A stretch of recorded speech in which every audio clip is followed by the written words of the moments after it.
Welcome to our channel. నేను మీ Prashanth. SSMB మూవీకి సంబంధించిన కొన్ని వీడియోస్ అయితే లీక్ అయినట్లయితే తెలుస్తుంది. సో ఇదే క్రమంలో రాజమౌళి గారు అయితే ఫైర్ అయ్యారు తన సెక్యూరిటీ పైన అయితే. సో అసలు ఇంతకీ ఏ వీడియోస్ లీక్ అయ్యాయి, సో మరి ఫర్దర్గా ఇంకా ఎలాంటి యాక్షన్స్ తీసుకోబోతున్నారు రాజమౌళి గారు, దీని గురించి అయితే మాట్లాడేందుకు ప్రస్తుతం మనతో పాటు సీనియర్ జర్నలిస్ట్ యజ్ఞమూర్తి గారు ఉన్నారు. నమస్తే అండి. నమస్తే ప్రశాంత్. సార్, రాజమౌళి గారు మూవీస్ అంటే సర్వసాధారణంగా అయితే మనకి అసలు చిన్న హింట్ కూడా ఉండదు. అలాంటిది కొంచెం లీక్ అయినట్లయితే మనకి చాలా వినిపిస్తున్నాయి, కొంచెం వైరల్గా మారింది. ఇంతకీ అసలు ఏం జరిగింది అండ్ రాజమౌళి గారు మరి ఎలాంటి యాక్షన్ తీసుకోబోతున్నాడు? ఎస్ఎస్ఎంబి 29. సో ఇప్పుడు చెప్పాలంటే తెలుగు సినిమా ఇండస్ట్రీ, ఆ మాటకు వస్తే ఇండియన్ ఫిలిం ఇండస్ట్రీలోనే మోస్ట్ యాంటిసిపేటెడ్ ఫిలిం అని చెప్పాలి. ఎందుకంటే రాజమౌళి మహేష్ బాబు కాంబినేషన్లో తయారవుతున్నటువంటి మొట్టమొదటి సినిమా. ఇప్పటివరకు మహేష్ బాబు రీజనల్ ఫిల్మ్సే చేసుకుంటూ వచ్చాడు, అంటే పాన్ ఇండియా ఫిల్మ్ ఇప్పటిదాకా చేయలేదు. అయినప్పటికీ కూడా పాన్ ఇండియా సినిమాల స్థాయిలో ఆయన సినిమాలు కలెక్షన్స్ రాబడుతూ ఉండటం అనేది మనకు తెలిసిందే. ఈవెన్ ఫ్లాప్ అన్నటువంటి గుంటూరు కారం కూడా 180 కోట్ల రూపాయల పైన గ్రాస్ కలెక్ట్ చేసింది. సో అది Mahesh Babu market value. So అలాంటి ఒక సూపర్ స్టార్ తోటి ఫస్ట్ టైం రాజమౌళి సినిమా చేస్తున్నాడు అనేటప్పటికీ ఆ సినిమాకి సంబంధించినటువంటి హైప్ ఏ లెవెల్లో ఉంటుందో ప్రత్యేకించి నేను చెప్పక్కర్లేదు. అయితే ఇప్పటి వరకు కూడా ఆ సినిమాకి సంబంధించి అఫీషియల్ అనౌన్స్మెంటు ఇంతవరకు రాకపోవటం అనేది అటు మహేష్ బాబు ఫ్యాన్స్ని, ఇటు రాజమౌళి ఫ్యాన్స్ని తీవ్ర నిరాశకు గురి చేస్తూ ఉంది. కనీసం ముహూర్తపు షాట్ జరిగినప్పుడు కూడా దానికి సంబంధించినటువంటి విజువల్స్ కానీ ఇమేజెస్ కానీ ఒక్కటి కూడా బయటికి రాలేదు. ఇది మరింత కోపాన్ని తెప్పించింది మహేష్ బాబు ఫ్యాన్స్కి. అయితే ఎందుకు ఎంత సీక్రెసీ ఎందుకు పాటిస్తున్నాడు రాజమౌళి అనేది వాళ్ళ ప్రధానమైనటువంటి ఫిర్యాదు. సో కాకపోతే కొన్ని హింట్స్ అయితే తను ఇచ్చాడు, తను చేసిన ట్వీట్స్ ద్వారా కానీ పోస్టుల ద్వారా కానీ. సో సింహాన్ని బంధించాను, పాస్పోర్ట్ నా చేతిలో పెట్టుకున్నాను అని చెప్పేసి తను ఏదైతే ఒక ట్వీట్ చేశాడో, బోనులో ఉన్న సింహం అలాగే పాస్పోర్ట్ చూపించడం, దీన్ని మహేష్ బాబు అలాగే ప్రియాంక చోప్రా స్పందించడం మనకు తెలుసు. సో ఒకసారి నేను కమిట్ అయితే నా మాట నేనే విన్నాను మహేష్ బాబు అంటే, ప్రియాంక చోప్రా ఫైనల్లీ అని చెప్పేసి ఆమె ఒక షూటింగ్ ఎమోజీ ఏదైతే ఉందో దాన్ని కూడా జోడించి ఆమె కూడా స్పందించింది. సో ప్రియాంక చోప్రా ఈ సినిమాలో యాక్ట్ చేస్తుందనే విషయం అప్పుడు అందరికీ కూడా కన్ఫామ్ అయింది. అదివరకు ఆమె హైదరాబాద్లో కనిపించినప్పుడు స్పెక్యులేషన్ వచ్చింది, ఈ సినిమాలో ఆమె హీరోయిన్గా నటిస్తోంది అనేటువంటి ఒక వార్త బయటకు వచ్చింది. కానీ అఫీషియల్గా అటు మేకర్స్ ఎవరు కూడా, డైరెక్టర్ కానీ ప్రొడ్యూసర్స్ కానీ ఎవరు కూడా అఫీషియల్గా అనౌన్స్ చేయాలి. ఇప్పటికీ స్టిల్ అదే పరిస్థితి ఉంది. అందులో ప్రియాంక చోప్రా చేస్తుందని ప్రపంచానికంతా తెలుసు, కానీ వాళ్ళ సైడ్ నుంచి అఫీషియల్గా ఎలాంటి ప్రకటన లేదు. అలాగే రీసెంట్గా మలయాళ స్టార్ యాక్టర్ అయినటువంటి పృథ్వీరాజ్ సుకుమారన్ తను ఒడిశా షూట్లోకి వచ్చాడు అనేది ఇప్పుడు అందరికీ తెలిసిపోయింది. కానీ ఈ సినిమాలో పృథ్వీరాజ్ నటిస్తున్నాడు అంటూ అఫీషియల్ అనౌన్స్మెంట్ ఎక్కడా లేదు, అఫీషియల్ కన్ఫర్మేషన్ ఎక్కడా లేదు. అయితే దీంతో ఏమైపోయింది, అందరికీ కూడా ఆ సినిమాలో అసలు ఏం జరుగుతుంది అని తెలుసుకోవాలనేటువంటి క్యూరియాసిటీ లెవెల్స్ విపరీతంగా పెరిగిపోయాయి. ఇక అందు గురించే ఈ లీకేజీలకి తావిచ్చింది అని చెప్పేసి చాలామంది భావిస్తూ ఉన్నారు. ఒడిశాలో అంటే ఇక్కడ అల్యూమినియం ఫ్యాక్టరీలో షూటింగ్ జరిగినంతసేపు, ఇండోర్లో జరిగినంతసేపు ఆ సినిమా సంబంధించి ఒక్క ఇమేజ్ కూడా బయటికి రాలా. కానీ ఎప్పుడైతే వీళ్ళు లొకేషన్ చేంజ్ చేశారో, అవుట్డోర్కి వెళ్ళారో ఒడిశాకి, అక్కడ కోరాపుట్ అనుకుంటా, అక్కడ ఒక విశాలమైనటువంటి మైదానం అలాగే కొండలు, దీనికి కావాల్సినటువంటి కరెక్ట్ అయిన లొకేషన్ అని భావించి అక్కడికి షిఫ్ట్ అయ్యాడు. అక్కడ వాళ్ళకి కావాల్సిన సెట్లు కూడా వేయించుకున్నాడు.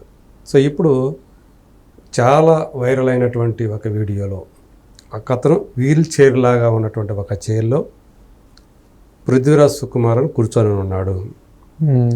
సో ఒక అతను సంబడి మహేష్ బాబుని తోస్తే ఆయన వెళ్ళి ఆ కుర్చీ ముందు, ఆ పృథ్వీరాజ్ ముందు ఆయన మోకాళ్ళ మీద కూర్చున్నట్టుగా ఆ సీన్ ఏదైతే ఒకటి ఆ వీడియో వచ్చిందో అది ఇప్పుడు బాగా అనేక రకాలైనటువంటి స్పెక్యులేషన్స్కి తావిచ్చింది. సో ఇది సైన్స్ ఫిక్షన్ అని కూడా ఆ జానర్ ఏమన్నానా, ఎందుకంటే ఆ తరహా చైర్లన్నీ కూడా సైన్స్ ఫిక్షన్ సినిమాల్లోనే కనిపిస్తూ ఉంటాయి. అలాంటి చైర్లో కూర్చొని ఉంటారు, విలనో లేకపోతే ఇంకెవరో ఒక కీలక పాత్రధారి. ఇప్పుడు ఈ సినిమాలో పృథ్వీరాజ్ ఒక విలన్ రోల్ మెయిన్ విలన్గా నటిస్తున్నాడు అనేది బయటకు వినిపిస్తున్నటువంటి మాట. ప్రియాంక చోప్రా హీరోయినా లేకపోతే కీలకమైనటువంటి ఇంకొక పాత్ర చేస్తుందా అనే దాని మీద కూడా రకరకాలైనటువంటి వ్యాఖ్యానాలు వినిపిస్తున్నాయి. ఎవరి థీరీ వాళ్ళకు ఉంది. ఇండోనేషియాకి సంబంధించినటువంటి ఒక తార ఈ సినిమాలో హీరోయిన్గా నటిస్తోంది అని ఇప్పటికీ ఒకటి రూమర్ అయితే ఉంది. అయినప్పటికీ కూడా అసలు ఈ షూటింగ్లోకి వీళ్ళు కాకుండా ఎవరు పార్టిసిపేట్ చేస్తున్నారు, అసలు నటులు ఎవరు, టెక్నీషియన్స్ ఎవరు అనేది విషయాలు అంటే మనకి కొంతమంది తెలుసు. కీరవాణి మ్యూజిక్ డైరెక్టర్ అని తెలుసు, స్టోరీ రైటర్ విజేంద్ర ప్రసాద్ రాజమౌళి తండ్రి అని తెలుసు. కానీ సినిమాటోగ్రాఫర్ సెంధిల్ కుమార్ అయినా లేకపోతే మారాడా, ఎందుకంటే ఇదివరకు సెంధిల్ కుమార్ ఈ సినిమా పనిచేయట్లేదు, వేరే సినిమాటోగ్రాఫర్ని తీసుకున్నాడు రాజమౌళి అని కూడా వచ్చింది. మరి అందులో ఎంత వాస్తవం ఉంది ఏంటి, ఆర్ట్ డైరెక్టర్ ఎవరు, ఎడిటర్ ఎవరు, మిగతా టెక్నీషియన్స్ ఎవరు, ఇవన్నీ కూడా చాలా గోప్యంగా ఉంది, ఇప్పటి వరకు కూడా బయట పెట్టలేదు. సో ఇప్పుడు ఈ లీకేజ్ వ్యవహారం అయితే ఇది ఏమై ఉందో, నిన్న ఒకటి వచ్చింది, నిన్న మొన్న ఒకటి వచ్చింది, అంతకుముందు 3-4 రోజుల క్రితం ఇంకొక వీడియో కూడా బయటకు వచ్చాయి. మొత్తం షూటింగ్ లొకేషన్కి సంబంధించి కూడా ఆ ఇమేజెస్ వచ్చాయి. సో ఇవన్నీ కూడా చాలా అంటే ఆయన ఎంత పకడ్బందీగా సెల్ ఫోన్లు ఎవ్వరీ కూడా క్యాస్ట్ అండ్ క్రూలో ఏ ఒక్కరూ కూడా షూటింగ్ స్పాట్కి సెల్ ఫోన్ తీసుకెళ్ళకూడదు అనేది ప్రధానమైనటువంటి ఆయన కండిషన్ పెడతాడు.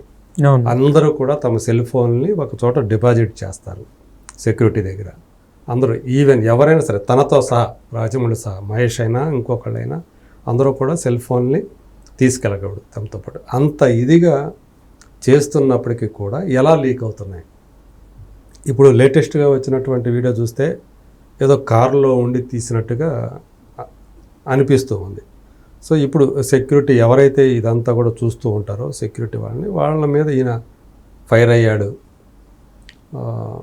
మీరే దేనికి బాధ్యత తీసుకోవాలని చెప్పేసి వాళ్ళకి వార్నింగ్ ఇచ్చి, ఇంకోసారి ఇలా జరిగితే మాత్రం మీ మీద చర్యలు తీసుకోవాల్సి వస్తుందని చెప్పేసి వాళ్ళకి వార్నింగ్ ఇచ్చాడు అన్నట్లుగా కూడా బయటకి ఒక సమాచారం అందుతూ ఉంది.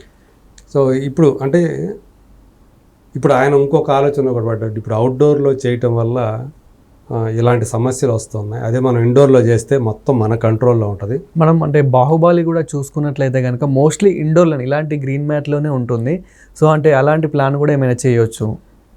బాహుబలి కూడా ఇండోర్లో జరిగినంతసేపు లీకులు కాల. ఎప్పుడైతే కర్నూలుకి వెళ్ళి వీళ్ళు కొన్ని చేశారో ఆ కర్నూలుకు సంబంధించినటువంటి యుద్ధ సన్నివేశాలు అవి చేసేటప్పుడు అవి లీకేజ్లు వచ్చినాయి అక్కడ కూడా.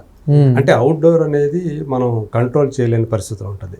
అది ఇప్పుడు అదే ఈయన మళ్ళీ పునరాలోచనలోకి పడేట్లు చేస్తూ ఉంది.